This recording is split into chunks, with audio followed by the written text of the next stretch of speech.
नमस्कार साथियों, स्वागत है आपका ऑनलाइन स्टडी ग्रुप में।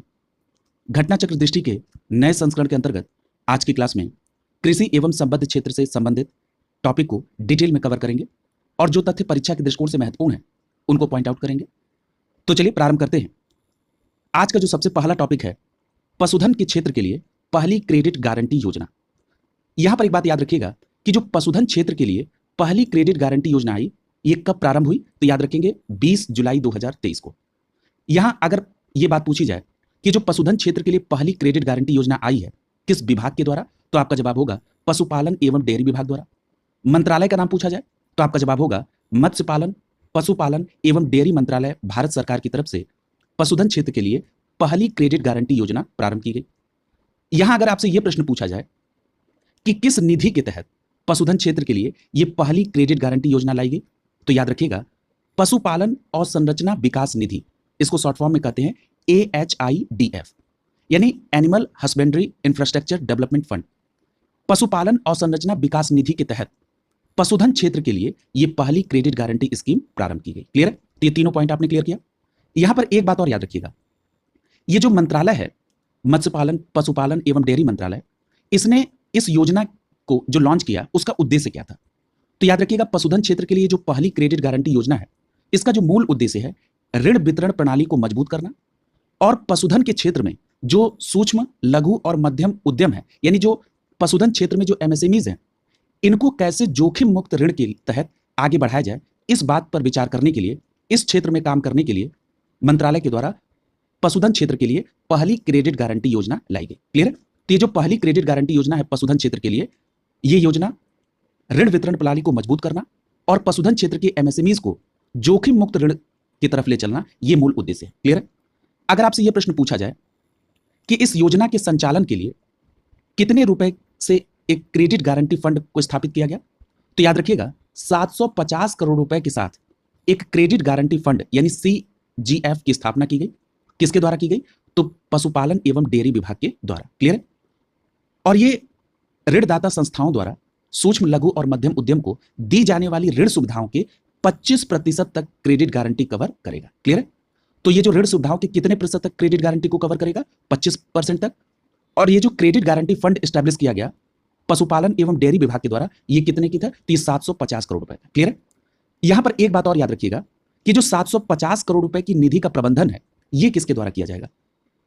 कहने का तात्पर्य यह है कि जो पशुपालन और डेयरी विभाग के द्वारा 750 करोड़ रुपए के एक क्रेडिट गारंटी फंड की स्थापना की गई, इस निधि का जो प्रबंधन है वो किसको दिया गया, तो याद रखिएगा इसके प्रबंधन का जो कार्य है वो नाबार्ड के द्वारा किया जाएगा। क्लियर है? किसके द्वारा, नाबार्ड के द्वारा।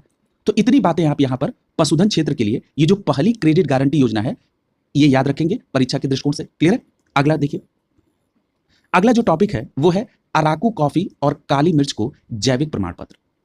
यहां पर एक बात याद रखिएगा, आंध्र प्रदेश राज्य के विशाखापट्टनम के गिरिजन कोऑपरेटिव कॉर्पोरेशन, जिसको शॉर्ट फॉर्म में कहते हैं GCC, को उसकी प्रसिद्ध अराकू कॉफी और काली मिर्च के लिए फसलों हेतु उनको जैविक प्रमाण पत्र प्रदान किया गया। अराकू कॉफी और काली मिर्च के फसलों के लिए जो जैविक प्रमाण पत्र मिला, यानी जो ऑर्गेनिक सर्टिफिकेशन हुआ, किसका, तो याद रखेंगे आंध्र प्रदेश के विशाखापट्टनम के गिरिजन कोऑपरेटिव कॉर्पोरेशन को। क्लियर है? GCC को। क्लियर हो गया? यहां पर एक बात और याद रखिएगा, ये जो कहा जा रहा है कि जैविक प्रमाण पत्र यानी ऑर्गेनिक सर्टिफिकेशन, इसको आधिकारिक तौर पर, यानी इसका जो मूल नाम है इस सर्टिफिकेट का वो क्या है, जरा उसको भी देख लीजिए। तो ये जो जैविक प्रमाण पत्र है, इसको आधिकारिक तौर पर NPOP कहते हैं। NPOP का फुल फॉर्म क्या है, national programme for organic production. National programme for organic production प्रमाण पत्र के नाम से इसे जाना जाता है। क्लियर है? यानी अराकू कॉफी और काली मिर्च को NPOP प्रमाण पत्र दिया गया, ये लिखा रहे या जैविक प्रमाण पत्र लिखा रहे, ये बोथ आर सेम। और NPOP का फुल फॉर्म है national programme for organic production. Clear है? यहां पर एक बात और याद रखिएगा, ये जो आंध्र प्रदेश के विशाखापट्टनम की गिरिजन कोऑपरेटिव कॉर्पोरेशन है, इसको जैविक दर्जा दिया गया किसके द्वारा, ये जो जैविक दर्जा दिया गया ये कृषि एवं प्रसंस्कृत खाद्य उत्पाद निर्यात विकास प्राधिकरण अर्थात APEDA के द्वारा, यानी agriculture and processed food products export development authority के द्वारा आंध्र प्रदेश के विशाखापट्टनम के गिरिजन कोऑपरेटिव कॉर्पोरेशन को यह जैविक दर्जा दिया गया। किसके द्वारा, APEDA के द्वारा। क्लियर है? ये बात भी आप ध्यान में रखेंगे।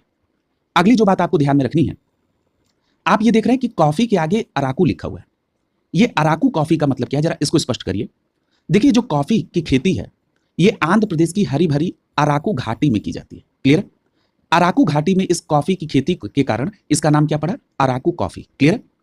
यहां से देखिए कई प्रकार के प्रश्न आपसे पूछे जा सकते हैं। आपसे यह भी पूछा जा सकता है कि हाल ही में चर्चा में रही अराकू घाटी किस खेती के लिए प्रसिद्ध है? तो आपका जवाब क्या होगा? कॉफी की खेती के लिए। यह आपसे प्रश्न यह पूछ लिया जाए कि अराकू घाटी जो है ये किस राज्य से संबंधित है? तो आपका जवाब क्या होगा? आंध्र प्रदेश से। क्लियर? अब देखिए, ये जो अराकू घाटी है ये कॉफी के उत्पादन के लिए प्रसिद्ध है। यानी ये जो अराकू घाटी की जो पारिस्थितिक तंत्र है, यहाँ की जो मिट्टी है, यहाँ का जो भौगोलिक परिदृश्य है, यहाँ की जो जलवायु है, ये कॉफी को सपोर्ट करती है। क्लियर? अगर हम इसके और थोड़ा सा डिटेल पार्ट को देख लें इस अराकू क्षेत्र के, तो याद रखिएगा यहाँ की मिट्टी में आयरन भरपूर मात्रा में पाया जाता है और जो मौसम भी है यहाँ का अराकू घाटी का, वो भी कॉफी उत्पादन के लिए एक विशेष स्थिति उत्पन्न करता है। और जो यहाँ की मिट्टी में आयरन की मात्रा भरपूर है, इसके कारण कॉफी धीरे धीरे पकती है और उसकी विशेष सुगंध बनती है। क्लियर है? यहां पर एक बात और याद रखिएगा कि आंध्र प्रदेश के विशाखापत्तनम जिले और उड़ीसा के कोरापुट जिले के आसपास के जो क्षेत्र हैं वो कॉफी की खेती के लिए एक आवश्यक भौतिक और जलवायु परिस्थितियां उत्पन्न करते हैं। तो यहां पर याद रखेंगे कॉफी की खेती के लिए आंध्र प्रदेश के विशाखापत्तनम जिले के साथ साथ उड़ीसा का जो कोरापुट जिला है वो भी फेमस है। क्लियर है? अगर हम बात कर लें कि कौन सी मिट्टी इस अराकू घाटी में पाई जाती है, तो याद रखिएगा अराकू घाटी में जो मिट्टी है वो है लाल लैटेराइट मिट्टी और इस अराकू घाटी की लाल लैटेराइट मिट्टी में कॉफी की पैदावार बेहतर मानी जाती है। याद रखिएगा इस कॉफी की जो पैदावार है वो विशेष तौर पर कार्बनिक पदार्थ युक्त अम्लीय मिट्टी में होती है और इसकी वजह से पौधों को पोटेशियम खूब मिलता है, इसमें फास्फोरस कम होता है। क्लियर? तो कई बार मिट्टियों की इस विशेषता के संदर्भित प्रश्न भी आपसे पूछे जाते हैं। तो जब भी कभी आप करंट के टॉपिक को कवर करें तो उसके करंट पार्ट को भी और उसके स्टैटिक पार्ट को भी कवर करते हुए चलें। क्लियर? तो इतनी बातें आपको यहां पर ध्यान में रखनी है अराकू कॉफी और काली मिर्च के संदर्भ में।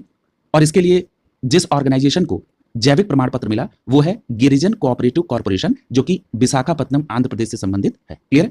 अगला देखिए, अगला जो टॉपिक है ये बहुत महत्वपूर्ण है और यहां से एक प्रश्न बनना निश्चित है। टॉपिक है खरीफ फसल जो है उनके लिए न्यूनतम समर्थन मूल्य निर्धारण का। याद रखिएगा विपणन सत्र 2023-24 के लिए खरीफ फसलों के लिए न्यूनतम समर्थन मूल्य के संदर्भ में घोषणा की गई है। देखिए, ये विपणन का मतलब क्या होता है? लेन देन, यानी जो हम माल को बेचते हैं और खरीदते हैं इसी व्यवस्था को विपणन कहा जाता है। क्लियर है? तो याद रखिएगा जो विपणन सत्र 2023-24 है इसमें खरीफ फसल के लिए जो न्यूनतम समर्थन मूल्य है उसी के संदर्भित ये टॉपिक है। यहां पर 7 जून 2023 को प्रधानमंत्री नरेंद्र मोदी की अध्यक्षता वाली आर्थिक मामलों की मंत्रिमंडल समिति के द्वारा विपणन सत्र 2023-24 के लिए खरीफ फसलों के लिए न्यूनतम समर्थन मूल्य यानी मिनिमम सपोर्ट प्राइस, जिसको आप शॉर्ट फॉर्म में एमएसपी कहते हैं, इसमें वृद्धि को मंजूरी दी गई है। अब आइए देखते हैं इसमें प्रमुख बातें क्या हैं जो परीक्षा के दृष्टिकोण से आपको याद रखनी है। यहां पर एक बात अगर आपसे यह प्रश्न पूछ लिया जाए कि खरीफ फसलों में वो कौन सी फसल है जिसमें सर्वाधिक वृद्धि दर्ज की गई है उसके न्यूनतम समर्थन मूल्य में, तो आपका जवाब होगा तिल। तिल जो है उसके न्यूनतम समर्थन मूल्य में सर्वाधिक वृद्धि दर्ज की गई है। क्लियर है? और ये जो वृद्धि है ये 805 रुपए प्रति क्विंटल की है। क्लियर है? यानी जो तिल है इसके लिए जो एमएसपी इस बार विपणन सत्र 2023-24 के लिए डिसाइड हुआ है वो पिछली बार की 2022-23 के एमएसपी से अगर हम कंपेयर करें तो वो 805 रुपए प्रति क्विंटल ज्यादा है। कहने का तात्पर्य ये है, और ये बात याद भी रखिएगा कि जो तिल के लिए एमएसपी डिसाइड हुई है 2023-24 के लिए वो कितनी हुई है, तो आपका जवाब होगा 8,635 रुपए प्रति क्विंटल। कितनी है? 8,635 रुपए प्रति क्विंटल। यानी इससे अगर आप 805 रुपए घटा देंगे तो 2022-23 की एमएसपी आ जाएगी तिल की। क्लियर है? तो ये दोनों बातें याद रखेंगे कि 2023-24 विपणन वर्ष के लिए तिल की का जो मूल्य निर्धारित है न्यूनतम समर्थन मूल्य वो कितना है, तो आपका जवाब होगा 8,635 रुपए प्रति क्विंटल। और जो इसमें वृद्धि हुई है वो 805 रुपए प्रति क्विंटल की, और ये वृद्धि सर्वाधिक है तिल में। क्लियर है? अगर हम बात करें कि दूसरी सर्वाधिक वृद्धि किसमें हुई है, तो दूसरी सर्वाधिक वृद्धि हुई है मूंग में। मूंग में जो वृद्धि की गई है वो 803 रुपए प्रति क्विंटल की गई है। क्लियर है? अगर मूंग की बात कर लें कि 2023-24 में जो विपणन वर्ष 2023-24 है इसके लिए मूंग की एमएसपी क्या निर्धारित हुई है, तो याद रखिएगा 8,558 रुपए प्रति क्विंटल। कितनी है?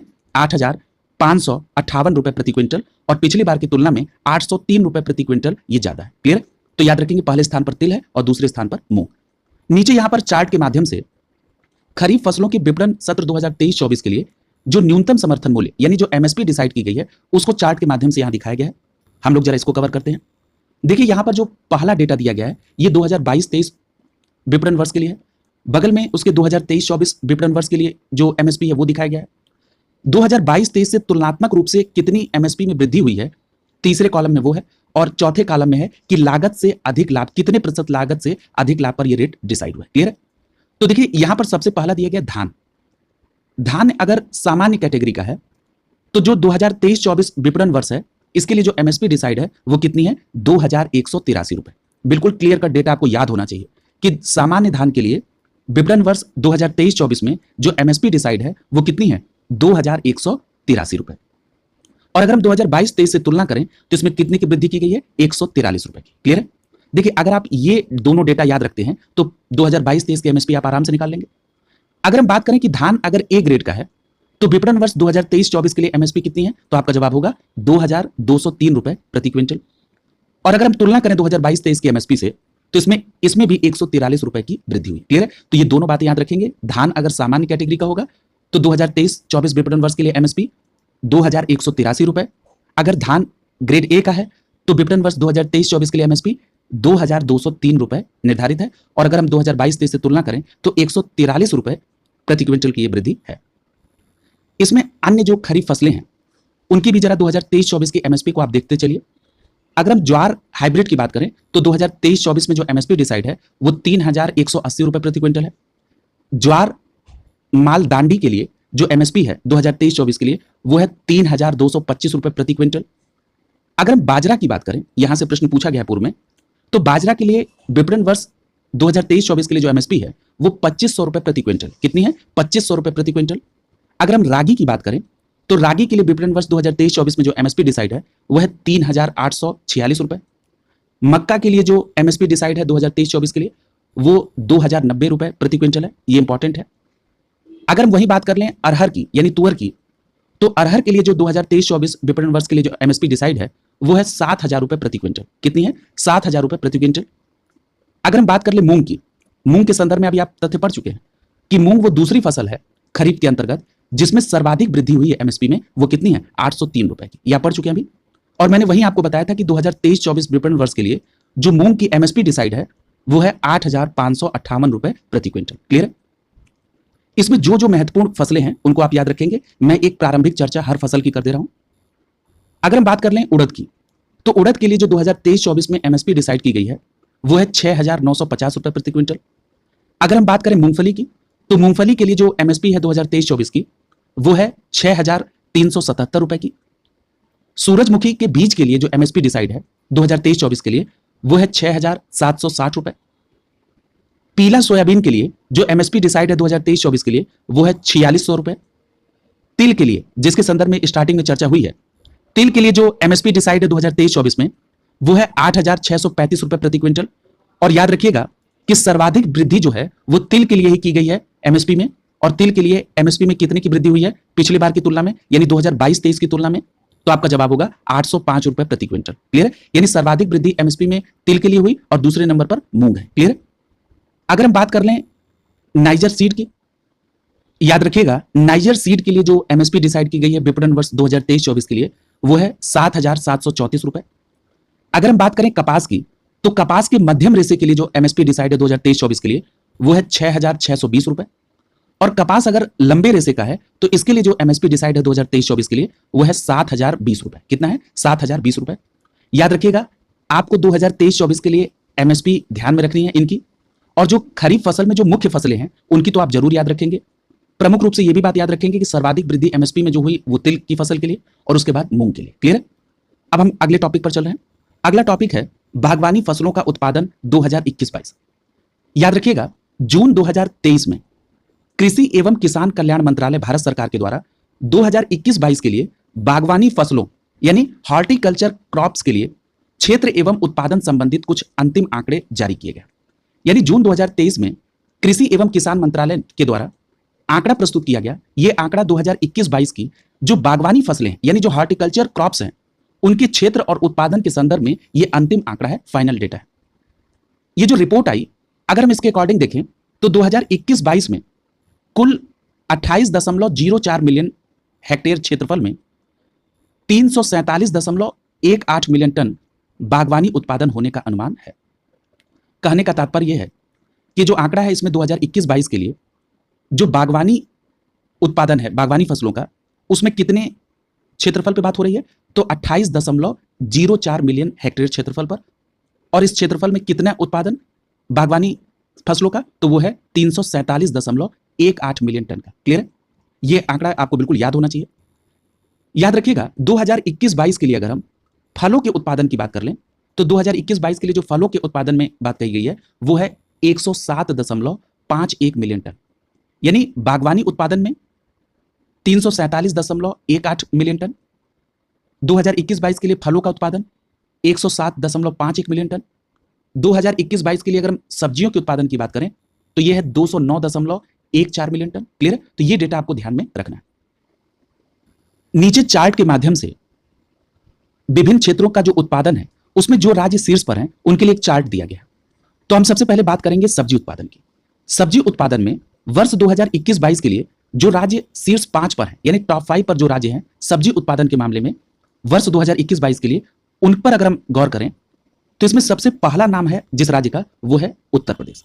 तो याद रखेंगे वर्ष 2021-22 के लिए सब्जी उत्पादन में भारत में जो सबसे पहला स्थान है जिस राज्य का, वो है उत्तर प्रदेश। दूसरे स्थान पर पश्चिम बंगाल है, तीसरे स्थान पर मध्य प्रदेश है, चौथे स्थान पर बिहार है और पांचवें स्थान पर महाराष्ट्र। क्लियर है? तो याद रखेंगे सब्जी उत्पादन के मामले में पहले स्थान पर उत्तर प्रदेश, बिहार का चौथा स्थान है। जिनको बिहार पीसीएस अभी हाल ही में देना है वो डेटा याद रखेंगे कि सब्जी उत्पादन के मामले में वर्ष 2021-22 के लिए बिहार का स्थान चौथा है। क्लियर है? आपको यहां पर टॉप 5 राज्य याद रखने हैं। अगर आप टॉप 5 याद नहीं रख पा रहे हैं तो कम से कम टॉप 3 तो जरूर याद रखेंगे। पहले स्थान पर उत्तर प्रदेश, दूसरे पर पश्चिम बंगाल, तीसरे पर मध्य प्रदेश है, चौथे पर बिहार और पांचवें पर महाराष्ट्र। अगर हम उत्तर प्रदेश के संदर्भ में बात करें कि सब्जी उत्पादन में क्षेत्रफल में कितना एरिया है, अगर हम इसको देखें हेक्टेयर में, तो यह है 1350.39 हेक्टेयर, 1350.39 हेक्टेयर। और अगर हम उत्पादन में बात करें तो अगर टन में देखें तो यह है 32,505.07 टन। यानी उत्तर प्रदेश में जो सब्जी का उत्पादन है वो 2021-22 में 32,505.07 टन है। क्लियर है? जिस राज्य का आपको एग्जाम देना है वहां का ये डेटा आप याद रख सकते हैं। सभी राज्यों का आपको ध्यान रखने की कोई आवश्यकता नहीं है। बिहार के संदर्भ में बात करें तो 904.56 हेक्टेयर क्षेत्र में ये सब्जी का उत्पादन, और अगर कुल उत्पादन की बात करें टन में तो ये 17,855.39 टन है। क्लियर है? और अगर हम ओवरऑल बात करें पूरे देश की तो ये आता है 11,374.40 हेक्टेयर। क्लियर? और अगर हम बात करें उत्पादन टन में तो सब्जी के उत्पादन में भारत के संदर्भ में अगर देखें तो ये आंकड़ा आता है 2,09,143.40 टन, 2,09,143.40 टन। क्लियर है? अगला हम बात करेंगे फल उत्पादन की। अगर हम बात करें कि 2021-22 के लिए फल उत्पादन में शीर्ष 5 राज्य कौन है, तो याद रखिएगा फल उत्पादन में नंबर 1 पर आंध्र प्रदेश है। फल उत्पादन में नंबर 1 पर कौन है? आंध्र प्रदेश। दूसरे स्थान पर इसमें महाराष्ट्र है, तीसरे स्थान पर उत्तर प्रदेश है, चौथे पर मध्य प्रदेश और पांचवें पर गुजरात है। तो याद रखेंगे फल उत्पादन में नंबर 1 पर कौन है? आंध्र प्रदेश। और उत्तर प्रदेश का कौन सा स्थान है फल उत्पादन में, तो याद रखेंगे तीसरा स्थान है। मध्य प्रदेश पीसीएस जिसको देना याद रखेंगे फल उत्पादन में चौथा स्थान है मध्य प्रदेश का। क्लियर है? तो याद रखेंगे फल उत्पादन में पहले स्थान पर आंध्र प्रदेश, दूसरे स्थान पर महाराष्ट्र, तीसरे स्थान पर उत्तर प्रदेश, चौथे स्थान पर मध्य प्रदेश और पांचवें स्थान पर गुजरात है। अगर हम क्षेत्रफल की बात कर लें हेक्टेयर में तो याद रखिएगा 505.13 हेक्टेयर क्षेत्र में ये फल का उत्पादन, और फल उत्पादन टन के आधार पर देखें तो ये बनता है 11,113.86 टन। ये फल उत्पादन की बात हो रही है, 11,113.86 टन। और अगर हम ओवरऑल बात करें पूरे देश की तो ये जो क्षेत्रफल है फल उत्पादन में यह है 7,063.94 हेक्टेयर। और अगर हम बात करें फल उत्पादन में टन के आधार पर तो ये कितना है, ये आंकड़ा आता है 1,07,507.24 टन, 1,07,507.24 टन। क्लियर है? आगे देखते हैं। अगर हम बात करें समग्र बागवानी उत्पादन की तो याद रखिएगा समग्र बागवानी उत्पादन में 2021-22 के लिए जो शीर्ष 5 पर राज्य हैं इसमें नंबर 1 पर है उत्तर प्रदेश। नंबर 1 पर कौन है? उत्तर प्रदेश। तो अभी आपने देखा कि सब्जी उत्पादन में भी उत्तर प्रदेश नंबर 1 पर, और समग्र बागवानी उत्पादक के मामले में भी उत्तर प्रदेश नंबर 1 पर है। दूसरे पर मध्य प्रदेश है, तीसरे पर पश्चिम बंगाल, चौथे पर महाराष्ट्र और पांचवें पर गुजरात है। तो याद रखेंगे समग्र बागवानी उत्पादक राज्यों में नंबर 1 पर उत्तर प्रदेश, दूसरे पर मध्य प्रदेश, तीसरे पर पश्चिम बंगाल है। अगर हम उत्तर प्रदेश के क्षेत्रफल की बात कर लें समग्र बागवानी के मामले में तो ये हेक्टेयर में आता है 2,443.86 हेक्टेयर, 2,443.86 हेक्टेयर। और अगर हम उत्पादन की बात करें टन में तो ये आंकड़ा आता है 44,095.09 टन। 44,095.09 टन। क्लियर है। और अगर हम बात करें ओवरऑल की, अगर हम बात करें भारत के संदर्भ में समग्र बागवानी उत्पादन के क्षेत्रफल के आधार पर, तो ये आंकड़ा आता है 28,041.69 हेक्टेयर। 28,041.69 हेक्टेयर। और अगर हम भारत की बात करें समग्र बागवानी उत्पादन में टन के आधार पर, तो यह आंकड़ा आता है 3,47,179.59। 3,47,179.59। क्लियर है। आगे हम बात करेंगे बागानी फसल की, यानी प्लांटेशन क्रॉप्स की। तो अगर हम बागानी फसल की बात करें 2021-22 में कौन शीर्ष 5 पर है, तो याद रखिएगा बागानी फसल के मामले में नंबर 1 पर कर्नाटक है। क्लियर है। तो याद रखेंगे बागानी फसल के मामले में नंबर 1 पर कौन है, कर्नाटक है। दूसरे नंबर पर केरल है, तीसरे पर तमिलनाडु है, चौथे पर आंध्र प्रदेश और पांचवें पर उड़ीसा है। तो अगर आपको टॉप 5 में दिक्कत है तो टॉप 3 याद रखेंगे। बागानी फसल के मामले में 2021-22 के लिए जो टॉप 3 स्टेट्स हैं उसमें नंबर 1 पर कर्नाटक है, दूसरे पर केरल है और तीसरे पर तमिलनाडु। क्लियर है। अगर हम बात करें इसमें समग्र मामले में क्षेत्रफल के आधार पर, यानी बागानी फसल क्षेत्रफल हेक्टेयर में देखें तो ये 4,292.95 हेक्टेयर है। 4,292.95 हेक्टेयर। और अगर हम इसका उत्पादन टन में देखें बागानी फसल का, तो ये आता है 15,763.56 टन। 15,763.56 टन।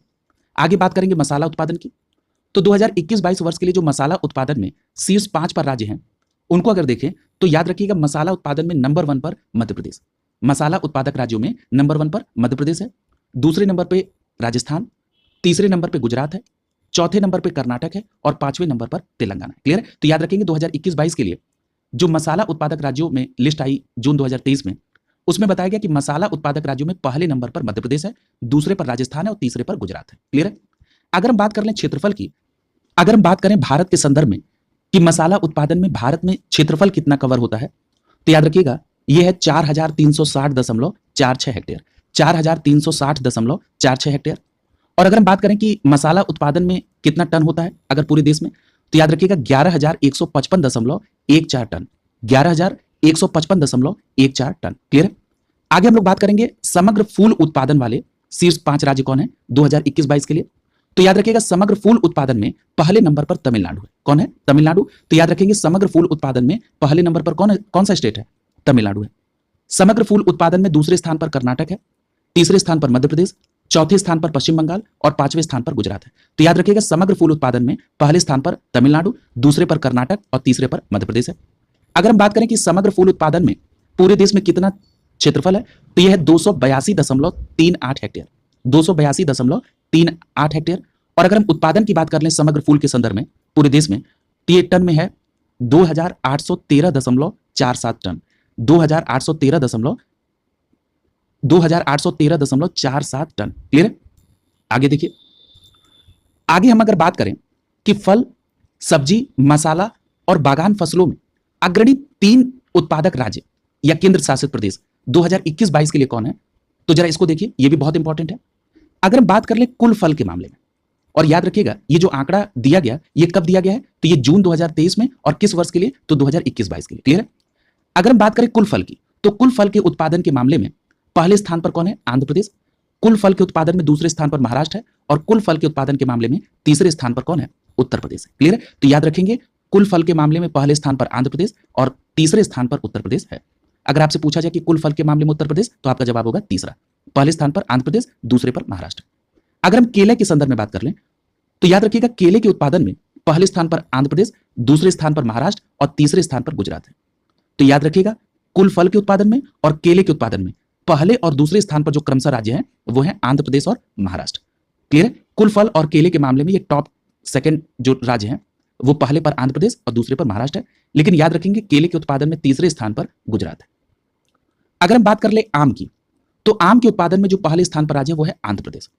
आम के उत्पादन में दूसरे स्थान पर उत्तर प्रदेश है। आम के उत्पादन में तीसरा स्थान कर्नाटक का है। तो याद रखेंगे यहां पर एक प्रश्न, इसको आसान तरीका याद करने का, कि जो आंध्र प्रदेश है वो कुल फल उत्पादन में, केले के उत्पादन में और आम के उत्पादन में नंबर 1 पर। सीधी बात याद रख लीजिए कि कुल फल उत्पादन में, केले के उत्पादन में और आम के उत्पादन में आंध्र प्रदेश नंबर 1 पर है। आम के उत्पादन में दूसरे स्थान पर उत्तर प्रदेश और तीसरे स्थान पर कर्नाटक है। अगर हम उत्तर प्रदेश के संदर्भ की बात कर लें तो आपने देखा कि कुल फल के उत्पादन में उत्तर प्रदेश का तीसरा स्थान और आम के उत्पादन में उत्तर प्रदेश का दूसरा स्थान है। क्लियर है। अगर हम बात कर लें अमरूद की, तो अमरूद के उत्पादन में उत्तर प्रदेश का पहला स्थान है। अमरूद के उत्पादन में उत्तर प्रदेश पहले स्थान पर, दूसरे स्थान पर मध्य प्रदेश और अमरूद के मामले में तीसरे स्थान पर आंध्र प्रदेश है। क्लियर है? तो याद रखिएगा, अमरूद में पहले स्थान पर उत्तर प्रदेश, दूसरे पर मध्य प्रदेश और तीसरे पर आंध्र प्रदेश। अगर हम बात कर लें अंगूर की, तो अंगूर के उत्पादन में पहले स्थान पर महाराष्ट्र है, दूसरे स्थान पर कर्नाटक और तीसरे स्थान पर तमिलनाडु। तो याद रखिएगा, अंगूर के उत्पादन में पहले स्थान पर कौन है? महाराष्ट्र, दूसरे पर कर्नाटक और तीसरे पर तमिलनाडु। अगर हम बात कर लें सेब के उत्पादन में, तो याद रखिएगा, सेब के उत्पादन में पहले स्थान पर जम्मू कश्मीर। कौन है? जम्मू कश्मीर। दूसरे स्थान पर हिमाचल प्रदेश है और तीसरे पर उत्तराखंड है। तो सेब के मामले में जम्मू कश्मीर नंबर 1 पर, दूसरे पर हिमाचल और तीसरे पर उत्तराखंड। अगर हम बात कर लें मैक्समेलन की, तो मस्कमेलन में जो पहले स्थान पर है वो कौन है? उत्तर प्रदेश। तो याद रखिएगा, मस्कमेलन में पहले स्थान पर कौन है? उत्तर प्रदेश, दूसरे पर आंध्र प्रदेश है और तीसरे पर मध्य प्रदेश है। ठीक है, तो याद रखेंगे, मस्कमेलन में पहले स्थान पर कौन है? उत्तर प्रदेश। अगर हम बात करें पपीता की, तो याद रखिएगा, पपीता के उत्पादन में पहले स्थान पर गुजरात है, दूसरे पर आंध्र प्रदेश है और तीसरे पर मध्य प्रदेश। तो पपीता में नंबर 1 पर कौन है? गुजरात है और दूसरे और तीसरे पर आंध्र प्रदेश और मध्य प्रदेश है। अगला देखिए, अगर हम बात कर लें कुल फूल की, तो कुल फूल के उत्पादन में पहले स्थान पर कौन है? तमिलनाडु। कुल फूल के उत्पादन में अगर बात करें तो पहले स्थान पर तमिलनाडु, दूसरे स्थान पर कर्नाटक है और तीसरे स्थान पर मध्य प्रदेश। कुल फूल उत्पादन में पहले स्थान पर तमिलनाडु, दूसरे पर कर्नाटक है और तीसरे पर मध्य प्रदेश। अगर हम कुल सब्जी के उत्पादन की बात करें तो पहले स्थान पर उत्तर प्रदेश है, अभी आप इसको कवर भी कर चुके हैं। कुल सब्जी के मामले में नंबर 1 पर उत्तर प्रदेश है, दूसरे स्थान पर पश्चिम बंगाल है और तीसरे स्थान पर मध्य प्रदेश है। अगर हम बात करें आलू के उत्पादन की, तो आलू के उत्पादन में पहले स्थान पर उत्तर प्रदेश है, आलू के उत्पादन में दूसरे स्थान पर पश्चिम बंगाल है और आलू के उत्पादन में तीसरे स्थान पर बिहार है। तो याद रखिएगा, आलू के उत्पादन में पहले स्थान पर उत्तर प्रदेश है, दूसरे पर पश्चिम बंगाल और तीसरे पर बिहार। तो याद रखेंगे, बिहार आलू के उत्पादन में तीसरे स्थान पर। अगर हम बात कर ले टमाटर के उत्पादन की, तो टमाटर के उत्पादन में पहले स्थान पर मध्य प्रदेश है, दूसरे स्थान पर आंध्र प्रदेश है और तीसरे स्थान पर कर्नाटक है। यानी टमाटर के उत्पादन में पहले स्थान पर कौन है? मध्य प्रदेश, दूसरे पर आंध्र प्रदेश और तीसरे पर कर्नाटक। अगर हम प्याज के उत्पादन की बात करें तो प्याज के उत्पादन में पहले स्थान पर महाराष्ट्र है, दूसरे पर आंध्र प्रदेश है और तीसरे पर कर्नाटक। प्याज के उत्पादन में पहले स्थान पर महाराष्ट्र, दूसरे पर मध्य प्रदेश और तीसरे पर कर्नाटक। अगर हम बैगन के उत्पादन की बात करें तो बैगन के उत्पादन में पहले स्थान पर पश्चिम बंगाल है, बैगन के उत्पादन में दूसरे स्थान पर उड़ीसा और तीसरे स्थान पर गुजरात है। क्लियर है? बैगन के उत्पादन में क्लियर है, पहले स्थान पर पश्चिम बंगाल, दूसरे पर उड़ीसा और तीसरे पर गुजरात है। अगर हम इस पूरी लिस्ट में उत्तर प्रदेश की बात अंतिम में कर लें तो किन किन बातों को ध्यान में रखना है और कैसे प्रश्न बनते हैं, तो आपसे प्रश्न पूछा जाता है कि उत्तर प्रदेश किस उत्पादन में नंबर 1 पर है। इस तरह का प्रश्न पूछा जाता है। तो आपको याद रखना है कि उत्तर प्रदेश अमरूद के मामले में नंबर 1 पर है, मैक्समेलन के मामले में उत्तर प्रदेश नंबर 1 पर है, कुल सब्जी के उत्पादन में उत्तर प्रदेश नंबर 1 पर है, आलू के उत्पादन में उत्तर प्रदेश नंबर 1 पर है। ये 4 प्रोडक्शन ऐसे हैं जो अभी आपने कवर किए हैं जिसमें उत्तर प्रदेश नंबर 1 पर है। अगर हम अन्य स्टेज पर देखें उत्तर प्रदेश की स्थिति, तो कुल फल के उत्पादन में उत्तर प्रदेश का तीसरा स्थान है। कुल फल के उत्पादन में उत्तर प्रदेश का तीसरा स्थान, आम के उत्पादन में उत्तर प्रदेश का दूसरा स्थान। क्लियर है? तो इस तरह से आप इसको कवर करें। क्लियर? आगे चलते हैं। अगला जो टॉपिक है वो है कृषिगत उत्पादन तृतीय अग्रिम अनुमान 2022-23। कहने का मतलब ये है कि 2022-23 के लिए जो फसलों का अनुमान है, तीसरा अग्रिम अनुमान, वो जारी कर दिया गया, उसके संदर्भ में यहां पर बात हो रही है। याद रखिएगा, 25 मई 2023 को कृषि एवं किसान कल्याण मंत्रालय भारत सरकार ने 2022-23 के संदर्भ में प्रमुख फसलों के तीसरे अग्रिम अनुमान को जारी कर दिया गया। क्लियर है? यानी जो तीसरा एडवांस एस्टिमेट है फसलों के संदर्भ में 2022-23 के लिए, वो कृषि एवं किसान कल्याण मंत्रालय भारत सरकार के द्वारा 25 मई 2023 को जारी कर दिया गया। यानी इसी एडवांस एस्टिमेट को शॉर्ट फॉर्म में एई लिखा जाता है। क्लियर है? तो जहां पर अगर एई लिखा होगा तो आप समझ लेंगे ये तीसरे अग्रिम अनुमान के बारे में बात हो रही है। अगर हम इसमें बात कर लें कि जो डाटा आया है 2022-23 के लिए तीसरे अग्रिम अनुमान के संदर्भ में, तो इसमें 330.53 मिलियन मीट्रिक टन खाद्यान्न उत्पादन का अनुमान है। यानी 2022-23 के तीसरे अग्रिम अनुमान के आधार पर जो खाद्यान्न उत्पादन का जो अनुमान लिखा गया है मीट्रिक टन में, वो कितना है? तो आपका सीधा जवाब हो जाएगा 330.53 मिलियन टन। मैं फिर से रिपीट कर रहा हूं, बहुत इंपॉर्टेंट डेटा है, मैं जोर देकर आपको कर रहा हूं। देखिए, आप भी परिश्रम कर रहे हैं, मैं ये नहीं कर रहा हूं कि परिश्रम केवल वन साइडेड है। आप भी परिश्रम कर रहे हैं, आप अपना पूरा समय लगा रहे हैं, सारी दबाव को देख रहे हैं, तो इसलिए आप ये प्रयास करिए कि कोई भी ऐसा डेटा ना हो कि जो पढ़ा हो और गलत हो जाए। याद रखिए, पढ़िए और उसको ध्यान में रखिए। 2022-23 के तीसरे अग्रिम अनुमान के आधार पर खाद्यान्न उत्पादन में जो अनुमान है वो कितना है? 330.53 मिलियन टन। क्लियर है? अगर हम इसको 2021-22 से कंपेयर कर लें तो ये कितना अधिक है? तो याद रखिएगा, 2021-22 से अगर हम उत्पादित खाद्यान्न की अगर तुलना करें तो ये 14.92 मिलियन टन अधिक है। क्लियर हो गया? यानी 2022-23 के तृतीय अग्रिम अनुमान के आधार पर खाद्यान्न उत्पादन जो अनुमानित है वो है 330.53 मिलियन टन, और अगर हम इसको 2021-22 से कंपेयर करें तो ये 14.92 मिलियन टन अधिक है। क्लियर हो गया? अब देखिए यहां पर नीचे एक चार्ट के माध्यम से बताया गया कि जो 2022-23 के लिए तीसरा अग्रिम अनुमान है उसमें जो कृषिगत उत्पादन है वो किन किन फसलों में कितना है। अगर हम बात कर लें चावल की, तो 2022-23 के लिए अब ये जो नु लिखा है इसका मतलब क्या है? तृतीय अग्रिम अनुमान। तो 2022-23 के लिए जो तृतीय अग्रिम अनुमान है उसमें जो चावल के उत्पादन की बात है वो कितनी है? 135.54 metric tonne, 135.54 million metric tonne. Clear है? कितना है? 135.54 मिलियन मीट्रिक टन। अगर हम गेहूं के संदर्भ की बात करें तो 112.74 मिलियन मीट्रिक टन। क्लियर है? अगर हम बात करें बाजरा की तो 11.17 मिलियन मीट्रिक टन। अगर हम बात करें मक्के की तो 35.91 मिलियन मीट्रिक टन। अगर हम बात कर लें पौष्टिक मोटे अनाज की तो याद रखिएगा 2022-23 के तृतीय अग्रिम अनुमान के आधार पर 54.75 मिलियन मीट्रिक टन उत्पादन करना। क्लियर है? 54.75 मोटे अनाज के लिए। चना की बात करें तो 13.54 मिलियन मीट्रिक टन। मूंग के संदर्भ में 3.74 मिलियन मीट्रिक टन। कुल दाल के संदर्भ में इंपॉर्टेंट है, कुल दाल के संदर्भ में 27.50 मिलियन मीट्रिक टन। कुल खाद्यान्न जो अभी ऊपर चर्चा हुई है कि 2022-23 के लिए जो तृतीय अग्रिम अनुमान है इसके आधार पर जो कुल खाद्यान्न उत्पादन है वो कितना? 330.53 million metric tonne, 330.53 million metric tonne. और अगर 2021-22 से कितना ज्यादा है? अभी आपने पढ़ा 14.92 मिलियन मीट्रिक टन ज्यादा है। अगर हम बात कर लें मूंगफली की तो मूंगफली के संदर्भ में 10.28 मिलियन मीट्रिक टन और सोयाबीन 14.98 मिलियन मीट्रिक टन उत्पादन का अनुमान किसमें? 2022-23 के लिए अग्रिम अनुमान जो तीसरा आया। अगला देखिए, अगर हम बात कर लें रेपसीड यानी सरसों की तो यह है 12.49 मिलियन मीट्रिक टन। अगर हम बात कर लें कुल तिलहन की तो कुल तिलहन के मामले में अगर हम देखें तो ये 41 मिलियन मीट्रिक टन। गन्ना के संदर्भ में बात करें तो 494.25 मिलियन मीट्रिक टन।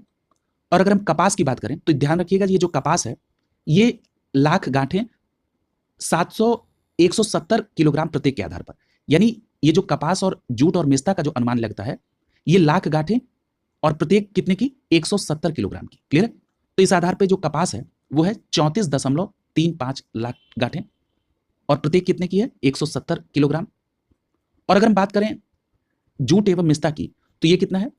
9.49 और ये जो आती है लाख गांठें 180 किलोग्राम प्रत्येक की। ठीक है? तो ये बातें आप ध्यान में रखेंगे। अगला जो है टॉपिक वो है खरीफ अभियान 2023। याद रखिएगा 3 मई 2023 को केंद्रीय कृषि एवं किसान कल्याण मंत्री नरेंद्र सिंह तोमर के द्वारा खरीफ अभियान 2023-24 के लिए कृषि पर एक राष्ट्रीय सम्मेलन का शुभारंभ किया गया। कब? 3 मई 2023 को। यहां पर एक बात याद रखिएगा कि इस अवसर पर केंद्रीय कृषि मंत्री के द्वारा जिस एकीकृत ऐप का उद्घाटन किया गया उसका नाम क्या है? कृषि मैपर। और ये कृषि मैपर ऐप क्या करेगा? तो ये कृषि में भू स्थानिक डाटा को एकीकृत करेगा। क्लियर है? तो याद रखेंगे ये जो कृषि पर राष्ट्रीय सम्मेलन का उद्घाटन 3 मई 2023 को हुआ, इस अवसर पर जो ऐप जारी किया गया उसका नाम क्या है? कृषि मैपर। याद रखिएगा अगर आपसे यहां प्रश्न पूछा जाएगा तो आपके चारों ऑप्शन में कृषि आधारित नाम लिखे रहेंगे। लिख देगा कृषि उन्नत ऐप, कृषि मैपर ऐप, कृषि अभियान ऐप। तो आपको ध्यान रखना है उस ऐप का नाम क्या है? कृषि मैपर ऐप। क्लियर है? यहां पर जो अगला डेटा है वो बहुत महत्वपूर्ण है। अगर आपसे यह प्रश्न पूछा जाए कि कृषि का सकल घरेलू उत्पाद यानी जीडीपी में कितने प्रतिशत का योगदान है, तो आपका स्पष्ट जवाब होना चाहिए कि कृषि का सकल घरेलू उत्पाद अर्थात जीडीपी में 19% का योगदान है। कितना योगदान है? लगभग 19% का। और याद रखिएगा देश की जो 2/3 आबादी है यानी 2/3 पॉपुलेशन इस कृषि क्षेत्र पर डिपेंडेंट है। क्लियर है? तो याद रखेंगे कृषि का सकल घरेलू उत्पाद यानी जीडीपी में जो हिस्सेदारी है वो लगभग 19% की, और ये जो देश की टोटल 2/3 पॉपुलेशन है डिपेंडेंट है किस पर? कृषि क्षेत्र पर।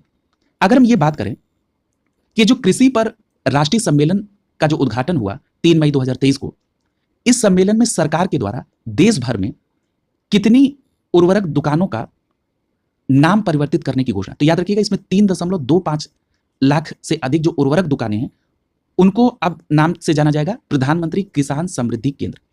यानी ये डिसाइड किया गया कि जो पूरे देश में 3.25 लाख से अधिक उर्वरक दुकानें हैं उनको अब किस रूप में जाना जाएगा? प्रधानमंत्री किसान समृद्धि केंद्र। क्लियर है? तो ये प्रधानमंत्री किसान समृद्धि केंद्र क्या है? ये उर्वरक दुकानें। लेकिन यहां पर एक बात और याद रखिएगा, आपसे अगर ये प्रश्न स्टेटमेंट में पूछ दिया जाए कि जो प्रधानमंत्री किसान समृद्धि केंद्र है इसके इसके माध्यम से क्या कार्य किए जाएंगे। और अगर ये लिख दे कि प्रधानमंत्री किसान समृद्धि केंद्र के माध्यम से उर्वरकों को ही केवल वितरित किया जाएगा, तो देखिए ये बात यहां पर गलत हो जाएगी। केवल उर्वरक वितरित नहीं होंगे, याद रखिएगा, उर्वरक और बीज के साथ साथ मिट्टी का परीक्षण और खेती की तकनीकी के बारे में जानकारी भी इस प्रधानमंत्री किसान समृद्धि केंद्र से उपलब्ध होगी। तो याद रखिएगा, इस तरह के प्रश्न, कॉन्सेप्चुअल प्रश्न कई बार स्टेटमेंट में पूछ लिए जाते हैं। क्लियर? तो याद रखेंगे, प्रधानमंत्री किसान समृद्धि केंद्र जो है वो किसानों को उर्वरक और बीज उपलब्ध कराने के साथ साथ मिट्टी के परीक्षण और खेती की तकनीकी जानकारी भी उपलब्ध कराएंगे। क्लियर? यहां पर जो अगला महत्वपूर्ण डेटा है उसको आपको निश्चित रूप से याद रखना है। अगर आपसे यह प्रश्न पूछा जाए कि 3 मई 2023 को जो कृषि पर राष्ट्रीय सम्मेलन आयोजित हुआ, इस सम्मेलन में 2023-24 के लिए कुल खाद्यान्न उत्पादन का राष्ट्रीय लक्ष्य कितना निर्धारित किया गया, तो आपका जवाब क्या होगा? 3,320 लाख टन का। 3,320 लाख टन का।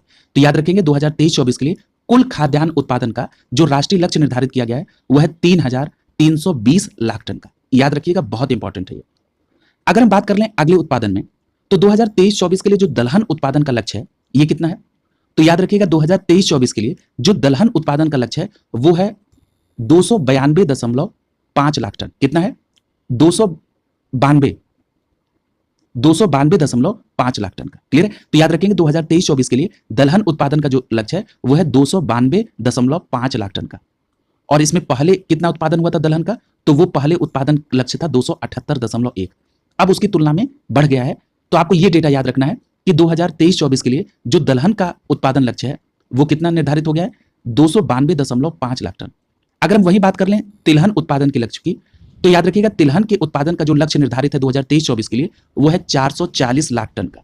क्लियर है? तो याद रखेंगे कुल खाद्यान्न उत्पादन का लक्ष्य है 2023-24 के लिए 3,320 लाख टन। 2023-24 के लिए दलहन उत्पादन का लक्ष्य है 292.5 लाख टन। तिलहन उत्पादन के लिए 2023-24 के लिए जो लक्ष्य निर्धारित है वो है 440 लाख टन का। क्लियर है? अगर हम बात करें श्री अन्न के कुल उत्पादन की, तो याद रखिएगा श्री अन्न के कुल उत्पादन का जो लक्ष्य निर्धारित किया गया 2023-24 के लिए वो है 170 लाख टन का। क्लियर? श्री अन्न के लिए कुल उत्पादन का जो टारगेट है 2023-24 के लिए वो है 170 लाख टन। और 2022-23 में ये कितना था? तो 2022-23 में श्री अन्न का जो कुल उत्पादन था ये 159.1 लाख टन था। अब 159.1 लाख टन से बढ़ाकर 2023-24 में 170 लाख टन करने का टारगेट है। किसके संदर्भ में? श्री अन्न के संदर्भ में। और ये श्री अन्न के संदर्भ की बात क्या हो रही है? तो याद रखिएगा, आप सभी को ये पता है कि श्री अन्न का मतलब ये है कि जो मोटा अनाज है उसको कहा गया श्री अन्न। क्लियर? यानी जो श्री अन्न है वो जो उत्कृष्ट अनाज है, उत्कृष्ट मोटे अनाज है, उनको क्या कहते हैं? श्री अन्न कहा गया है। तो इसको मोटा अनाज लिखा है, श्री अन्न लिखा है, या इसको उत्कृष्टतम अनाज लिखा है, तीनों बातें एक ही है। क्लियर? तो जो श्री अन्न का उत्पादन टारगेट है 2023-24 का वो कितना है? 170 लाख टन। ये बहुत इंपॉर्टेंट भी है क्योंकि 2023 को मोटे अनाज के वर्ष के तौर पर सेलिब्रेट किया जा रहा है। तो याद रखेंगे 170 लाख टन। और पहले 2022-23 में कितना था? 159.1 लाख टन। अगर हम बात कर लें कृषि एवं संबद्ध निर्यात की, तो याद रखिएगा कृषि एवं संबद्ध क्षेत्र की जो चीजें हैं निर्यात के मामले में अगर देखें तो 2020-21 में ये 41.86 बिलियन यूएस डॉलर का निर्यात था। 2020-21 में 41.86 बिलियन यूएस डॉलर का निर्यात था। अगर हम बात करें 2021-22 की, तो कृषि और संबद्ध क्षेत्र का जो निर्यात है उसमें 19.99% की वृद्धि हुई। और 2021-22 में जो कृषि और संबद्ध क्षेत्र का निर्यात है वो है 50.24 बिलियन यूएस डॉलर का। कितना है? 50.24 बिलियन यूएस डॉलर का। बहुत इंपॉर्टेंट तथ्य। अगला देखिए, अगला जो टॉपिक है वो है जीआई टैग के संदर्भ में। याद रखिएगा जीआई टैग के संदर्भ में उत्तर प्रदेश का दूसरा स्थान है। क्लियर है? अब देखिए जीआई टैग के संदर्भ में उत्तर प्रदेश का दूसरा स्थान है, इसका मतलब क्या है? इसका मतलब यह है कि अगर हम बात कर लें कि जीआई टैग प्राप्त करने के मामले में सर्वाधिक जीआई टैग के मामले में प्राप्त करने के मामले में दूसरे स्थान पर उत्तर प्रदेश है। यानी उत्तर प्रदेश ने जो जीआई टैग प्राप्त किया वो सर्वाधिक दूसरे स्थान पर प्राप्त किया। क्लियर है? अगर हम हाल ही के समय में उत्तर प्रदेश में जो कुछ उत्पादों को जीआई टैग दिया गया है, सबसे पहले उस पर चर्चा कर लें तो ऐसे 4 और उत्पाद हैं जिसको हाल ही में जीआई टैग दिया गया, ये उत्तर प्रदेश से संबंधित है। सबसे पहले उन पर चर्चा करते हैं। इसमें जो सबसे पहला उत्पाद है वो है बागपत का होम फर्निशिंग। तो आपसे पूछा जाएगा कि जो होम फर्निशिंग उत्पाद है किस जगह से संबंधित है जिसको जीआई टैग दिया गया, तो आपका जवाब क्या होगा? बागपत। तो याद रखेंगे बागपत का होम फर्निशिंग। अमरोहा का ढोलक, अमरोहा के ढोलक को जीआई टैग दिया गया। अगला है कालपी का हस्त निर्मित कागज। तो याद रखेंगे हस्त निर्मित कागज कहाँ का? कालपी का, जीआई टैग। बाराबंकी हैंडलूम, तो कहां के हैंडलूम को जीआई टैग? तो बाराबंकी हैंडलूम को जीआई टैग। याद रखिएगा, उत्पाद के साथ साथ संबंधित स्थान का नाम आप कोरिलेट करके याद रखेंगे, क्योंकि प्रश्न यहीं से बनते हैं। क्लियर? अगर हम ये बात कर लें, जो यहां पर हेडिंग थी कि उत्तर प्रदेश सर्वाधिक जीआई टैग प्राप्त करने के मामले में किस स्थान पर है, तो याद रखेंगे दूसरे स्थान पर। तो यह स्वाभाविक प्रश्न बनता है कि सर्वाधिक जीआई टैग प्राप्त करने के मामले में कौन सा राज्य नंबर 1 पर है, तो आपका सीधा जवाब होना चाहिए तमिलनाडु। तो याद रखेंगे जीआई टैग प्राप्त करने के मामले में नंबर 1 पर तमिलनाडु है और दूसरे नंबर पर कौन है? उत्तर प्रदेश। अब देखिए यहां पर उसी चीज को अलग कर रहा है कि जो बागपत है ये होम फर्निशिंग से संबंधित है। इसमें होम फर्निशिंग में चादर, गद्दे, तौलिया, ये सभी चीजें, तकिए, ये सभी आते हैं। अगर हम अमरोहा की बात करें तो ढोलक के संदर्भ में आप याद रखेंगे। इसमें अमरोहा में ढोलक और अन्य जो बीटिंग वाद्य यंत्र हैं उनके लिए अमरोहा प्रसिद्ध है। और याद रखिएगा जो यहाँ के अमरोहा में जो ये ढोलक का निर्माण होता है, तो इसमें जो प्रारंभिक ये जो खोखले वाले बॉक्स होते हैं, इसके निर्माण में जो लकड़ी प्रयोग होती है वो आम और शीशम की होती है। क्लियर है? यानी आम और शीशम की लकड़ी के इसके खोखले बॉक्स बनाए जाते हैं ढोलक के, और इसमें बाद में पशुओं के चमड़े को मढ़ा जाता है। क्लियर है? बात हो रही है ढोलक की अमरोहा के संदर्भ में। अगर हम बात कर लें काल्पी के हस्त निर्मित कागज की, तो याद रखिएगा अपशिष्ट कागज और कपड़े से निर्मित जो कागज है ये कहां के लिए फेमस है? काल्पी का। और वहीं बात करेंगे हैंडलूम की, तो कहां के हैंडलूम को जीआई टैग? तो याद रखेंगे बाराबंकी। क्लियर है? आगे देखिए, अगला जो टॉपिक है वो है कांगड़ा चाय से संबंधित जीआई टैग मिला है। याद रखिएगा अप्रैल 2023 में यूरोपीय आयोग द्वारा, किसके द्वारा? यूरोपीय आयोग द्वारा भारत की अनूठी कांगड़ा चाय को संरक्षित भौगोलिक संकेतक प्रदान किया गया। तो आपसे यह प्रश्न पूछा गया, ये किसी एग्जाम में प्रश्न पूछा गया, उसमें यह भी लिखा हुआ था ऑप्शन में, जब यह प्रश्न पूछा गया था कि कांगड़ा चाय को जीआई टैग दिया गया, उसमें यूरोपीय आयोग था और भारतीय जीआई टैग भी लिखा था। क्लियर है? तो याद रखेंगे जो अप्रैल 2023 में मिला है ये यूरोपीय आयोग द्वारा इस भारत की कांगड़ा चाय को ये जीआई टैग दिया गया है। क्लियर है? और ये आधिकारिक तौर से प्रभावी हुआ कब से? 11 अप्रैल 2023 से। लेकिन अगर हम बात करें कि भारतीय जीआई टैग कब मिला था कांगड़ा चाय को, तो याद रखिएगा कांगड़ा चाय को 2005 में भारतीय जीआई टैग प्रदान किया गया। कब? 2005 में। और 2023 में जो मिला ये यूरोपीय आयोग द्वारा इसे जीआई टैग दिया गया। और कांगड़ा चाय किस राज्य के लिए अगर संबंधित करेंगे तो हिमाचल प्रदेश। क्लियर हो गया? अगला देखिए, अगला जो टॉपिक है वो है मूलभूत पशुपालन सांख्यिकी 2022। देखिए मूलभूत सांख्यिकी किसके संदर्भ में? पशुपालन। अब देखिए इसमें क्या आंकड़ा प्रस्तुत किया गया, ये 15 मार्च 2023 को मत्स्य पालन, पशुपालन और डेयरी मंत्रालय भारत सरकार के द्वारा संचालित एक विभाग है, उसका नाम क्या है? पशुपालन एवं डेयरी विभाग। इसने एक वार्षिक रिपोर्ट सौंपी, उस रिपोर्ट का नाम है मूलभूत पशुपालन सांख्यिकी 2022। ये रिपोर्ट कब आई? 15 मार्च 2023 को। मूलभूत पशुपालन सांख्यिकी 2022 रिपोर्ट किस विभाग के द्वारा? तो आपका जवाब होगा पशुपालन और डेयरी विभाग द्वारा। और किस मंत्रालय के द्वारा? तब आपका जवाब होगा मत्स्य पालन, पशुपालन और डेयरी मंत्रालय के द्वारा।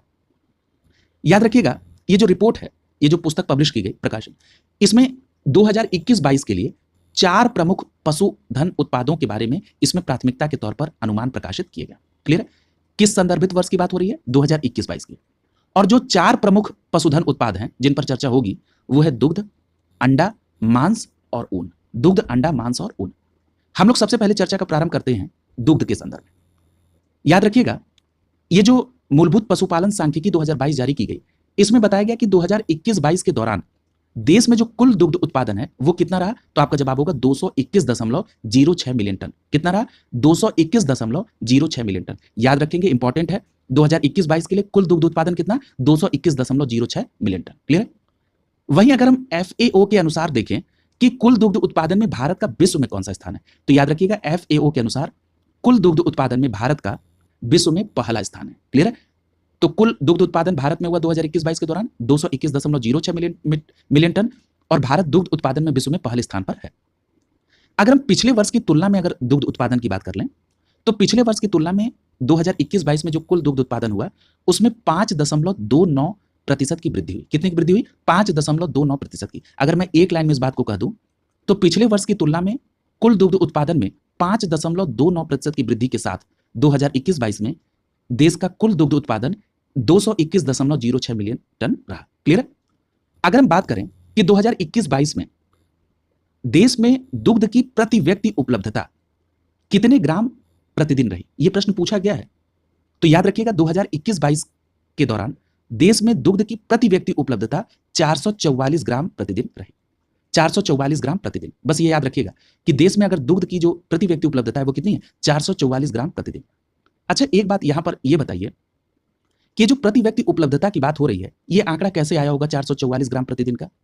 तो इसमें यही तो हुआ होगा कि 2021-22 में देश का जो कुल दूध उत्पादन जो कि 221.06 मिलियन टन रहा, इसमें टोटल पॉपुलेशन के संदर्भ में आंकड़ा लगाया गया होगा। तो ये टोटल पॉपुलेशन का आंकड़ा किस समय का लिया गया होगा? तो याद रखिएगा, ये जो टोटल पॉपुलेशन का आंकड़ा लिया गया, ये 2011 की जनगणना के अनुसार है। क्लियर है? ये भी बात ध्यान रखिएगा कि 2011 की जनगणना में जो देश की कुल जनसंख्या थी, उसके संदर्भ में ये कुल दुग्ध उत्पादन का आंकड़ा लगाया गया और ये पता चला कि 444 ग्राम प्रतिदिन दूध उपलब्ध हो जाता है प्रति व्यक्ति को। क्लियर है? तो ये बात ध्यान में रखिएगा। अगले डेटा पर चलिए। 2021-22 के दौरान दुग्ध उत्पादन में अगर हम बात करें कि शीर्ष 5 राज्य कौन है, तो याद रखिएगा जो रिपोर्ट आई 15 मार्च 2023 को, मूलभूत पशुपालन सांख्यिकी 2022, इसमें बताया गया कि 2021-22 के दौरान दुग्ध उत्पादन में पहले स्थान पर राजस्थान है। अगर यही डेटा पूछ लिया जाए तो अधिकतर लोग इसमें उत्तर प्रदेश का आंसर करेंगे, लेकिन याद रखेंगे 15 मार्च 2023 को मूलभूत पशुपालन सांख्यिकी रिपोर्ट 2022 में 2021-22 के दौरान दुग्ध उत्पादन में जो पहले स्थान पर राज्य है वो कौन है? राजस्थान। और प्रतिशत में इसका योगदान कितना है? 15.05%। वहीं दूसरे स्थान पर उत्तर प्रदेश, तीसरे स्थान पर मध्य प्रदेश, चौथे स्थान पर गुजरात और पांचवें स्थान पर आंध्र प्रदेश। याद रखेंगे, दुग्ध उत्पादन में पहले स्थान पर राजस्थान, दूसरे पर उत्तर प्रदेश, तीसरे पर मध्य प्रदेश, चौथे पर गुजरात और पांचवें पर आंध्र प्रदेश। अगर हम 2021-22 के दौरान देश में कुल दुग्ध उत्पादन में प्रयुक्त जो 5 राज्यों का भी जिक्र हुआ है, इनके प्रतिशत में योगदान अगर देखें तो ये जो 5 राज्य हैं, ये कुल दुग्ध उत्पादन में 53.11% का योगदान करते हैं। यानी लगभग 53% का योगदान है कुल दुग्ध उत्पादन में इन 5 राज्यों का, राजस्थान, उत्तर प्रदेश, मध्य प्रदेश, गुजरात और आंध्र प्रदेश में। क्लियर है? अगला देखिए, अगर हम अंडे के उत्पादन की बात कर लें, अब हम लोग दुग्ध के बाद अंडे पर चलते हैं, तो 2021-22 में देश में कुल अंडा का उत्पादन जो रहा वो 129.60 बिलियन रहा। कितना रहा? 129.60 बिलियन। ये 2021-22 में अंडे का कुल उत्पादन है देश के संदर्भ में। क्लियर है? और याद रखिएगा, एएफओ की जो रिपोर्ट है इसमें बताया गया कि अंडे के उत्पादन में भारत का विश्व में तीसरा स्थान, दुग्ध में पहला स्थान, अंडे के उत्पादन में तीसरा स्थान। क्लियर है? और अगर हम 2021-22 के संदर्भ में अंडे के उत्पादन में जो शीर्ष 5 राज्य हैं उनकी बात कर लें, तो सबसे ज्यादा अंडा उत्पादन 2021-22 के संदर्भ में रहा कहां पर? आंध्र प्रदेश में। तो सबसे ज्यादा अंडा उत्पादन आंध्र प्रदेश में, दूसरे नंबर पर तमिलनाडु है, तीसरे पर तेलंगाना है, चौथे पर पश्चिम बंगाल और पांचवें पर कर्नाटक है।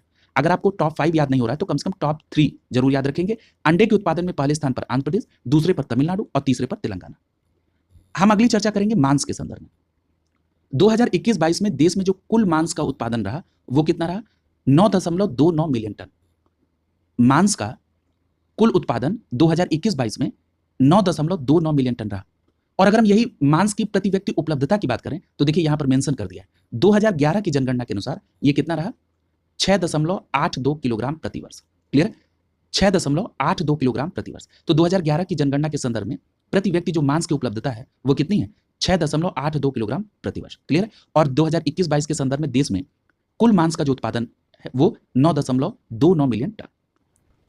और यदि हम FAO की रिपोर्ट के अनुसार कुल मांस उत्पादन में भारत का विश्व में स्थान की बात करें तो 8वें स्थान पर है। क्लियर है? तो याद रखेंगे, FAO के अनुसार मांस के उत्पादन में भारत विश्व में 8वें स्थान पर। क्लियर है? तो अभी आपने देखा दुग्ध उत्पादन में पहले स्थान पर विश्व में भारत, वहीं अंडे के उत्पादन में भारत का विश्व में तीसरा स्थान और मांस के उत्पादन में भारत का विश्व में 8वां स्थान है। अगर हम बात करें कि मांस उत्पादन में शीर्ष 5 पर कौन से राज्य हैं 2021-22 के संदर्भ में, तो याद रखिएगा मांस उत्पादन में पहले नंबर पर महाराष्ट्र है, मांस उत्पादन में दूसरे नंबर पर उत्तर प्रदेश है, तीसरे पर पश्चिम बंगाल, चौथे पर आंध्र प्रदेश और पांचवें पर तेलंगाना। तो याद रखेंगे मांस उत्पादन में पहले स्थान पर महाराष्ट्र है, मांस उत्पादन में दूसरे स्थान पर उत्तर प्रदेश, मांस उत्पादन में दूसरे स्थान पर उत्तर प्रदेश, तीसरे पर पश्चिम बंगाल। क्लियर है? और उसके बाद चौथे और पांचवें पर आंध्र प्रदेश और तेलंगाना। अगला टॉपिक देखिए, अगला टॉपिक है वैश्विक मिलेट्स सम्मेलन यानी श्री अन्न सम्मेलन। याद रखिएगा 18 मार्च 2023 को प्रधानमंत्री नरेंद्र मोदी ने नई दिल्ली में मोटे अनाज यानी मिलेट्स के अर्थात श्री अन्न के सम्मेलन का उद्घाटन किया। तो ये नई दिल्ली में जो मिलेट्स का यानी मोटे अनाज का यानी श्री अन्न का सम्मेलन हुआ, इसका उद्घाटन कब हुआ? 18 मार्च 2023 को। इस संदर्भ में प्रधानमंत्री ने डाक टिकट और स्मारक सिक्के भी जारी किए। यहां पर याद रखिएगा कि इसके संदर्भ में बुक ऑफ मिलेट्स का भी विमोचन किया गया। और जो सबसे महत्वपूर्ण बात आपको ध्यान में रखनी है, याद रखिएगा ये जो भारतीय कदन अनुसंधान संस्थान है इसको वैश्विक उत्कृष्टता केंद्र घोषित किया गया। क्लियर है? तो याद रखेंगे ये जो मिलेट सम्मेलन था यानी श्री अन्न सम्मेलन, इसमें भारतीय कदन अनुसंधान संस्थान अर्थात IIMR को यानी Indian institute of millets research को वैश्विक उत्कृष्टता केंद्र घोषित किया गया। और ये जो भारतीय कदन अनुसंधान संस्थान है, ये किससे संबंधित है? भारतीय कृषि अनुसंधान परिषद से। क्लियर है? तो याद रखेंगे भारतीय कृषि अनुसंधान परिषद का भारतीय कदन अनुसंधान संस्थान अर्थात IIMR, इसे वैश्विक उत्कृष्टता केंद्र घोषित किया गया, यानी Indian institute of millets research को वैश्विक उत्कृष्टता केंद्र घोषित किया गया। और ये IIMR है कहां पर? हैदराबाद में। क्लियर है? अब आगे जो रिपोर्ट यहां पर प्रकाशित है कि मोटे अनाज पर जो अगर राज्यवार 2021-22 के संदर्भ में जो चौथा अग्रिम अनुमान उपलब्ध है, उसके आधार पर जरा मोटे अनाज को लेकर उत्पादन देखिए। किस संदर्भ में बात हो रही है? 2021-22 के चौथे अग्रिम अनुमान के आधार पर।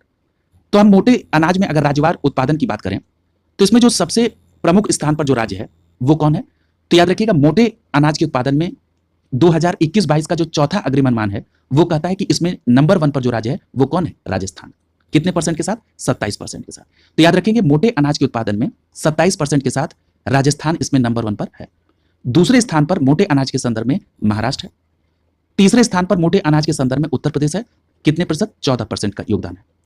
चौथे स्थान पर मोटे अनाज के संदर्भ में कर्नाटक है और 5वें स्थान पर मध्य प्रदेश है। क्लियर है? तो याद रखिएगा अगर आपसे यह प्रश्न पूछा जाए कि मोटे अनाज का जो उत्पादन 2021-22 के चौथे अग्रिम अनुमान के अनुसार है उसमें कौन सा राज्य नंबर 1 पर है? तो राजस्थान। प्रतिशत योगदान है इसमें मोटे अनाज का इसका 27%।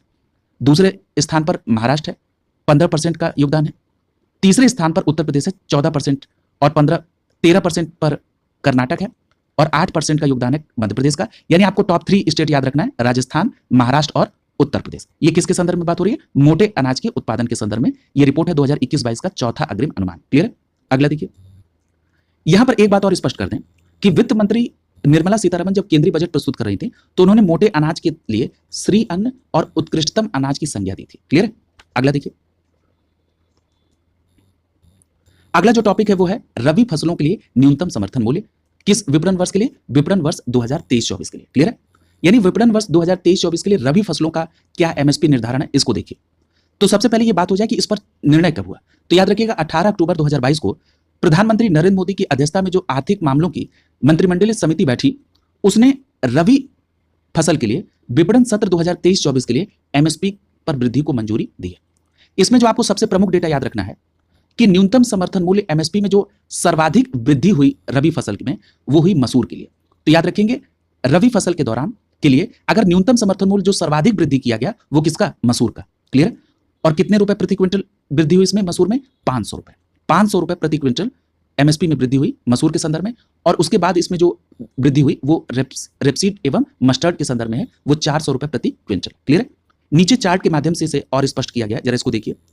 अगर हम रबी फसल में MSP की बात करें तो इसमें सबसे पहले गेहूं है। गेहूं की अगर बात करें तो 2023-24 के लिए जो MSP निर्धारित है वो है 2125 रुपए प्रति क्विंटल। तो याद रखेंगे गेहूं के लिए जो MSP डिसाइड हुई 2023-24 के लिए वो कितनी हुई? 2125 रुपए प्रति क्विंटल। और 2022-23 में कितनी MSP थी गेहूं के लिए? तो 2015 रुपए। क्लियर है? तो याद रखेंगे 2015 रुपए MSP थी 2022-23 में गेहूं की, और गेहूं की MSP 2023-24 में कितनी हो गई? 2125 रुपए। अगर हम बात कर लें जौ की, तो जौ की MSP डिसाइड की गई है 2023-24 के लिए 1735 रुपए। 1735 रुपए। अगर हम चना की बात कर लें तो चना की जो MSP निर्धारित हुई है 2023-24 के लिए वो हुई है 5335 रुपए प्रति क्विंटल। अगर हम मसूर की बात कर लें तो जो मसूर की MSP डिसाइड हुई है 2023-24 के लिए वो कितनी हुई है? 6000 रुपए प्रति क्विंटल। और याद रखिएगा जैसा कि अभी हमने आपको बताया कि रबी फसलों में सर्वाधिक जो MSP वृद्धि हुई है वो मसूर की हुई है, ये 500 रुपए प्रति क्विंटल वृद्धि इसमें हुई। और 2023-24 के लिए जो MSP डिसाइड हुआ है वो 6000 प्रति क्विंटल, और 2022-23 में कितना था? 5500। क्लियर? आगे देखिए, अगला जो उत्पाद है रबी फसल के संदर्भ में फसल है वो है रेपसीड एंड मस्टर्ड। तो रेपसीड एंड मस्टर्ड के लिए जो MSP निर्धारित की गई 2023-24 में वो है 5450 रुपए। अगर हम बात करें कुसुम्भ की यानी सनफ्लावर की तो इसके लिए MSP है 2023-24 में 5650 रुपए। 5650 रुपए। तो ये आप ध्यान रखेंगे रबी फसल के संदर्भ में। और ये जो MSP है 2023-24 के संदर्भ में घोषणा कब हुई? 18 अक्टूबर 2022 को। तो आपने रबी फसल और खरीफ दोनों के लिए MSP को कवर कर लिया। अगला जो टॉपिक है वो है एशियन पाम ऑयल गठबंधन। याद रखिएगा सितंबर 2022 में ग्लोबॉयल इंडिया सम्मेलन 2022 का आयोजन किया गया। कहां पर हुआ? उत्तर प्रदेश के आगरा में। तो इंपॉर्टेंट है कि ग्लोबॉयल इंडिया सम्मेलन 2022 कहां पर हुआ? उत्तर प्रदेश के आगरा में। और ग्लोबॉयल इंडिया का सम्मेलन 2022 का उत्तर प्रदेश के आगरा में कब हुआ? तो सितंबर 2022 में। याद रखिएगा ये जो सम्मेलन हुआ ग्लोबॉयल इंडिया का, इस सम्मेलन में विश्व के अग्रणी खाद्य तेल और कृषि व्यापार सम्मेलन प्रदर्शनियों और पुरस्कारों को इसमें सम्मानित किया गया। इसमें जो आपको सबसे महत्वपूर्ण बात ध्यान में रखनी है कि ग्लोबल इंडिया सम्मेलन 2022 में एशियाई पाम ऑयल गठबंधन को लॉन्च किया गया। यानी एशियाई पाम ऑयल गठबंधन को कब लॉन्च किया गया? तो सितंबर 2022 में आयोजित ग्लोबल इंडिया सम्मेलन 2022 जो कि उत्तर प्रदेश के आगरा में हुआ, उसी में एशियाई पाम ऑयल गठबंधन को लागू किया गया, लॉन्च किया गया। और ये जो एशियाई पाम ऑयल गठबंधन लॉन्च हुआ, इसको शॉर्ट फॉर्म में क्या कहते हैं? एपीओए। क्या कहते हैं? एपीओए, यानी एशियन पाम ऑयल अलायंस, एपीओए। याद रखिएगा, ये जो एपीओए है, इसमें 5 प्रमुख पाम ऑयल आयातक देशों में जो शीर्ष पर हैं, उनको इसमें शामिल किया गया है गठबंधन में। और ये 5 प्रमुख पाम ऑयल आयातक देश कौन है? तो इसमें भारत, पाकिस्तान, श्रीलंका और बांग्लादेश के साथ नेपाल इसमें शामिल है। यानी भारत, पाकिस्तान, श्रीलंका, बांग्लादेश और नेपाल, ये जो एशिया के 5 प्रमुख ऑयल आयातक देश हैं, यानी जो ये पाम ऑयल को मंगाते हैं, इन्हीं के संघ के तौर पर इस गठबंधन का गठन हुआ, जिसका नाम है एशियाई पाम ऑयल गठबंधन अर्थात एपीओए। उसमें कौन कौन है? भारत, पाकिस्तान, श्रीलंका, बांग्लादेश और नेपाल। याद रखिएगा, ये जो एपीओए है, इसकी पहली आम सभा का आयोजन आगरा में संपन्न हुआ इसी ग्लोबल शिखर सम्मेलन के दौरान। और अगर सबसे महत्वपूर्ण प्रश्न यहां पर बन सकता है कि ये जो एपीओए है, यानी ये एशियन पाम ऑयल अलायंस, तो ये जो एशियन पाम ऑयल अलायंस है, इसके पहले अध्यक्ष के रूप में अतुल चौधरी को चुना गया। यानी अतुल चौधरी एपीओए के पहले अध्यक्ष होंगे। क्लियर? तो ये सभी बातें आपको ध्यान में रखनी है कृषि एवं संबंधित क्षेत्र से। ये बहुत महत्वपूर्ण डेटा है, इसको आप ध्यान में रखेंगे। आज की क्लास यहीं पर कंप्लीट होती है। अगली क्लास में नए टॉपिक के साथ मुलाकात होगी। शुभकामनाओं के साथ आप सभी का बहुत बहुत धन्यवाद।